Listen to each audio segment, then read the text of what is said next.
नमस्कार। जैसा आप सभी देख रहे हैं कि बांग्लादेश पर कुछ लोगों की, जो लोग हमें भाईचारे का पाठ पढ़ा रहे थे, उनकी जीभें बंद हैं, उनकी जीभें सिल गई हैं, उनके मुंह सिल गए हैं। और मैं उन लोगों को भी कहना चाहता हूं कि भाइयों, जो दूसरी पार्टियों में, जिन पार्टियों के नेताओं के मुंह सिले हैं, उन सभी राजनीतिक दलों में जो हमारे भाई बहन रहते हैं, कार्य करते हैं, उन्हें भी इस बारे में सोचना चाहिए कि वो किसके हैं।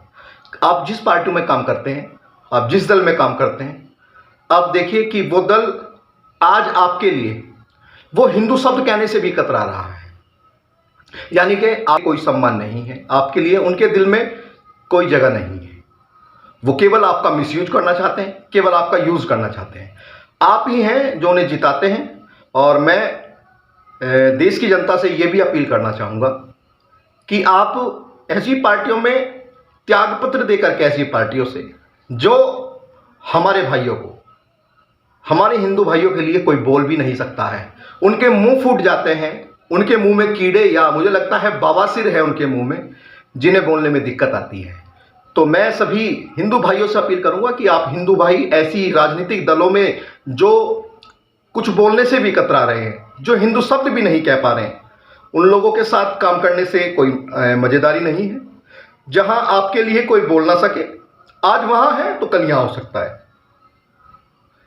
और मैं अपने देश की जनता को भी कहना चाहूंगा कि आप अपने भाइयों के लिए एक ज्ञापन भी नहीं दे सकते। आप अपने भाइयों के लिए जान तो क्या देंगे, आप एक ज्ञापन भी नहीं दे सकते। शांतिपूर्ण तरीके से आप एसडीएम, उप जिलाधिकारी महोदय, डीएम और एडीएम, बहुत सारे ऐसे अधिकारी हैं, प्रधानमंत्री के नाम, अपनी सरकार के नाम एक ज्ञापन दे दीजिए। अगर आप इतना भी नहीं कर सकते तो आपसे या मुझसे तो फिर कोई ऐसी आशा नहीं की जा सकती कि हम अपनों के लिए जान दे सकते हैं। वो सब कहने और केवल बेफालतू की बातें हैं जो हम कहते हैं कि अपनों के लिए जान दे देंगे, अपने के लिए ये कर देंगे, वो कर देंगे। हम कुछ भी नहीं कर सकते, हम केवल नपुंसक बन के बैठ सकते हैं। एक शब्द, एक लाइन हम बचपन से पढ़ते आ रहे हैं, देखते आ रहे हैं, लिखा हमने पढ़ा, सुना लोगों से, बड़े बुजुर्गों में बैठते थे उनसे सुना, परिवार वालों से सुना, आस पड़ोस के लोगों ने सुना, और सभी ने हमें सिखाया अहिंसा परमो धर्म। हिंसा मत करो, हिंसा ही सबसे बड़ा धर्म है। लेकिन दोस्तों, बड़े लोगों ने यह भी कहा है कि जब अधूरा ज्ञान होता है तो अधूरा ज्ञान जिंदगी तबाह कर देता है। और वही तबाह हम इसी अहिंसा परमो धर्म नामक इस छोटे से शब्द से हम नपुंसक बन गए। हम आज कुछ करने को तैयार नहीं है। अगर कोई कहता है, समझ लो कि वो केवल व्यर्थ कह रहा है, क्योंकि पूरा अगर सेंटेंस है अहिंसा परमो धर्म, धर्म हिंसा तथैव च, यानी कि अहिंसा ही सबसे बड़ा धर्म है। ये सच है, सत्य है।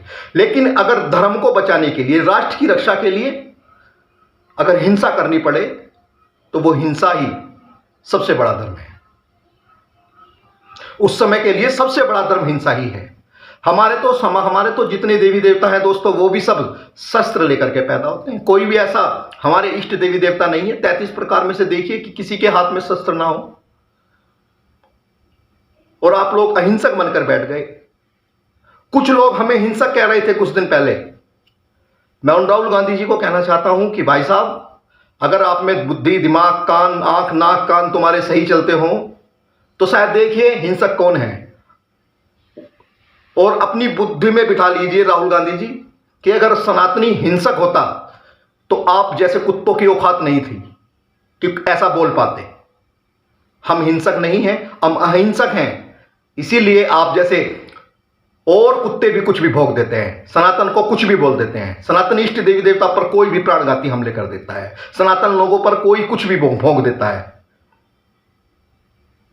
तो मैं एक बार फिर उन लोगों से कहना चाहता हूं, जिन पार्टियों को हिंदुओं के प्रति बोलने में भी दिक्कत हो रही है, बांग्लादेश के हिंदुओं के अत्याचार, नरसंहार और उन पर हुए जातिगत हमले, उन पर हुए छांट छांट कर उन पर हमले किए जा रहे हैं, उनके लिए दो शब्द बोलने पर भी दिक्कत हो रही है। तो ऐसी पार्टियों में ऐसी पार्टियों में काम करने वाले मेरे भाइयों से मेरा निवेदन है कि अपनी उन पार्टियों से आप इस्तीफा देकर के अपने घर बैठे। ये बहुत बुरी स्थिति है।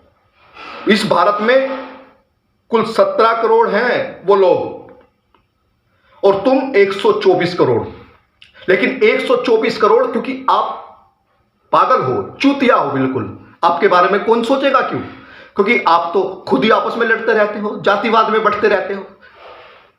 और वो सोचे भी क्यों आपके बारे में, जब आप हो ही इसी लायक। आप इसी लायक हो, हम इसी लायक हैं। लेकिन मैं एक बार फिर कहना चाहूंगा कि अगर आप नपुंसक नहीं है तो दिखो, आप जिंदा हो तो दिखाई दो। अगर जिन मुर्दे हो तो कोई बात नहीं। जो मुर्दे हैं उनके बारे में बोलना ही क्या दोस्तों, उनके बारे में बोलना तो समय खराब करना जैसा है। अपने भाइयों के साथ खड़े होइए, उनके समर्थन में आप एक ज्ञापन दीजिए। अरे दुनिया ज्ञापन दे रही है, आप लोगों को डूबकर मर जाना चाहिए भाइयों। जय हिंद, जय भारत। मैं आपका छोटा भाई सचिन खटीक।